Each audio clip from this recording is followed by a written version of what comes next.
Hello dear students of class 7th। तो बच्चों, हम आज से शुरू करने जा रहे हैं हमारे यूनिट टेस्ट की प्रिपरेशन।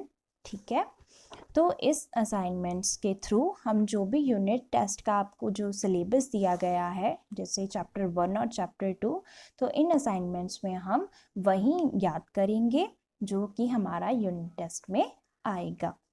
तो सबसे पहले हम शुरू करने जा रहे हैं, जैसा कि आपको पता ही है सिलेबस में 2 चैप्टर्स डाले गए हैं। एक तो भारत देश महान है और दूसरा ईश्वर कहाँ है। तो हम इन्हीं पर आधारित जो है यूनिट टेस्ट की प्रिपरेशन करेंगे। तो आज हम करने जा रहे हैं first assignments of unit test. ठीक है, unit test preparatory assignment number 1। आगे और भी आपको असाइनमेंट दी जाएंगी। तो बच्चों याद रहे कि आपका जो यूनिट टेस्ट होने हैं वो उनकी प्रिपरेशन आपने इन्हीं असाइनमेंट्स में से करनी है जो आपको दी जा रही है अब से। ठीक है बच्चों, तो चलो शुरू करते हैं पहला चैप्टर की असाइनमेंट। तो ये जो असाइनमेंट है इसमें सारा आपको फर्स्ट चैप्टर का मटेरियल मिल जाएगा। इसी में से आपने अपने यूनिट टेस्ट की तैयारी करनी है। तो सबसे पहले हम करते हैं शब्दार्थ। उत्तुंग यानी कि उन्नत, नगराज पर्वतों का राजा, प्लावित अथाह जल से भरा हुआ, सकल का अर्थ है संपूर्ण, मही, मही का अर्थ है पृथ्वी, शुभ्र यानी कि सफेद रंग, निकेतन घर, क्षुद्र यानी कि छोटे। अब हम करते हैं प्रश्न उत्तर। तो बच्चों ध्यान रहे यूनिट टेस्ट में आपके सिर्फ 1 लाइन आंसर्स ही आएंगे, तो इसको आपने अच्छे से याद कर लेना है। तो आइए पढ़ना शुरू करते हैं। हिमालय किस देश में है? तो हिमालय भारत के उत्तर दिशा में स्थित है। नेक्स्ट प्रश्न है, ऐसी कौन सी पवित्र नदी है जो केवल भारत में बहती है? तो गंगा नदी भारत में बहने वाली पवित्र नदी है। ठीक है, गंगा नदी को भारत की सबसे पवित्र नदी माना जाता है और ये भी कहा जाता है ना कि ये पापों को धोती है ना बच्चों। तो पवित्र नदी है गंगा। अगला प्रश्न है, धरती का स्वर्णिम देश कौन सा है? तो भारत को धरती का स्वर्ग और स्वर्णिम देश कहा जाता है। भारत देश में किस महापुरुष की करुणा बरसी थी? तो इसका उत्तर है भारत देश में महात्मा बुद्ध की करुणा बरसी थी। तो ये जो आपने प्रश्नों के उत्तर देने हैं वो हमारी कविता के आधार पर देने हैं। ठीक है, अगला प्रश्न है, भारत के कुछ अमर ग्रंथों के नाम लिखिए। तो भारत के कुछ अमर ग्रंथ हैं गुरु ग्रंथ साहिब, रामायण, गीता, महाभारत। तो ये भारत के कुछ अमर ग्रंथ हैं जिनको आज भी पढ़ा जाता है। नेक्स्ट क्वेश्चन है, भारत को धरती का स्वर्णिम देश किसने बनाया है? तो इसका उत्तर है भारत को ऋषि मुनियों ने अपने तप से और प्राकृतिक संपदा के सौंदर्य ने स्वर्णिम देश बनाया है। ठीक है, तो ये थे हमारे प्रश्न उत्तर। अब हम करते हैं सही गलत। हिमालय भारत के उत्तर दिशा में है, बिल्कुल सही। भारत देश स्वर्णिम देश माना जाता है, बिल्कुल सही। नेक्स्ट है, यहाँ ऋषि गीत गाते थे, गलत। यहाँ ऋषि गीत नहीं गाते थे। ठीक है, यहाँ ऋषियों ने उपदेश दिए हैं। नेक्स्ट है, भारत ज्ञान विज्ञान का केंद्र है, बिल्कुल सही।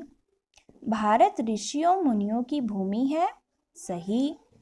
भारत में भव्य पुरातन इमारतें हैं, सही। बुद्ध देव नेपाल में पैदा हुए, गलत। बच्चों बुद्ध देव जो थे, महात्मा बुद्ध जो थे, वो भारत के बिहार प्रदेश में पैदा हुए थे। ठीक है, आगे है रिक्त स्थान, फिल इन द ब्लैंक्स। आर्यभूमि उत्कर्षमयी है। क्या है आर्यभूमि? उत्कर्षमयी। तो ये जो रिक्त स्थान है बच्चों ये कविता पर आधारित है। दूसरा है, भारत देश पूर्ण ज्ञान का क्या है? शुभ्र निकेतन है। भारत देश संपूर्ण विश्व में क्या है? सम्मानित किया जाता है। ठीक है, सम्मान की दृष्टि से देखा जाता है भारत को। अगला है, भारत को क्या माना जाता है? पुण्य भूमि भी माना जाता है, जिसके कारण, ऋषि मुनियों के कारण। ठीक है। अगला है, नगराज हिमालय भारत के उत्तर दिशा में है। कौन सी दिशा में? उत्तर दिशा में, नॉर्थ साइड। नेक्स्ट है, भारत में गंगा नदी पापों को धोती है। तो भारत में ऐसी कौन सी नदी है जो पापों को धोती है? गंगा नदी। आगे बच्चों, पर्यायवाची शब्द ये आपकी भाषा वाली उसमें होंगे। ठीक है, बुक में ही मिल जाएंगे आपको। हिमालय, नगराज, हिमशिखर। पर्वत को बोलते हैं पहाड़, गिरी। धरती, धरा, वसुंधरा। नदी, तरंगिनी, सरिता। नेक्स्ट है, गंगा, भागीरथी, देव नदी। देवता, देव, सुर। तो बच्चों, जैसा कि आप जानते हैं कि पर्यायवाची शब्द क्या होते हैं?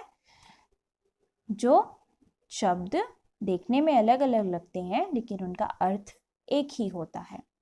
तो आगे है बच्चों बहुविकल्पीय प्रश्न उत्तर। भारत की पवित्र नदी कौन सी मानी जाती है?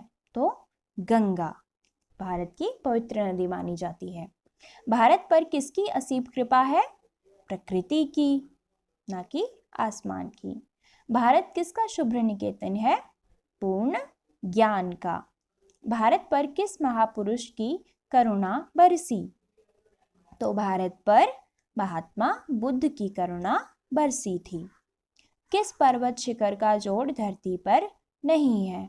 तो बच्चों, जो हिमालय पर्वत है उसका कोई भी जोड़ धरती पर नहीं है, यानी कि हिमालय जैसा ऊंचा पर्वत और इस धरती पर कहीं भी नहीं है। यही सबसे ऊंचा पर्वत माना जाता है।